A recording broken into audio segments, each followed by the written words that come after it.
આજરોજ તારીખ 27 ના રોજ વાપી નગર ખાતે બે શોભાયાત્રા નીકળી હતી રામનવમીના અનુસંધાનની અંદર।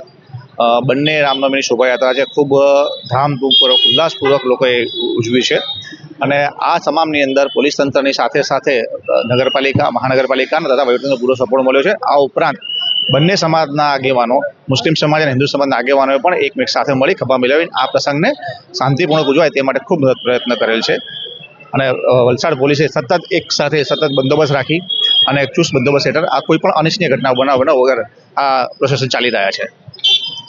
भाई जैसे हर साल रामनवमी मनाई जाती है हमारे हिंदू भाई की तरफ से, तो इस साल भी रैली निकली बहुत अच्छी तरह से शांतिपूर्ण। डीएसपी साहब, एसपी साहब और राठौड़ साहब और जितने भी हमारे एलसीबी, एसओजी, जितने भी पीआई और जमादार साहब और उनके कार्यकर्ता आयोजक वाले का बहुत समर्थन मिला।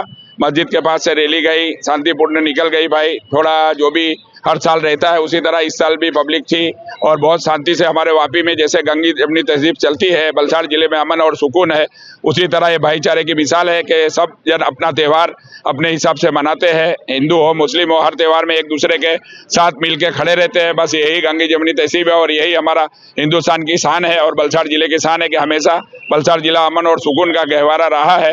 मैं अल्लाह से दुआ करता हूँ कि हमेशा वापी में इसी तरह अमन सुकून, पूरी दुनिया में इसी तरह शांति बनी रहे और इसी तरह पुलिस प्रशासन के साथ मिलकर हम जिस तरह काम करते हैं सबके साथ मिलके उसी तरह। और मीडिया का मैं सबका शुक्रिया दिल से अदा करता हूँ। वापी मुस्लिम सुन्नत जमात और जमियत उलमा हिंद का मैं प्रेसिडेंट हूँ, इंतखाब आलम खान। इसी तरह हर साल मैं खिदमत देता हूँ और सोशल वर्किंग मेरा काम है। भाई किसी भी सुख दुख में किसी के साथ भी खड़े रहना, बिनवारसी इलाज का काम हो कि कोई भी हो, किसी को कोई भी तकलीफ हो, इंशाल्लाह मैं हमेशा कंधे से कंधा मिला के खड़ा हूँ। इसी तरह अल्लाह हमारे को मिलजुल के रहने की तौफीक दे और दुनिया में अमन शांति रहे। हिंदुस्तान में मेरा देश हमेशा इसी तरह फूले फले आबाद रहे, यही मैं कहना चाहता हूँ।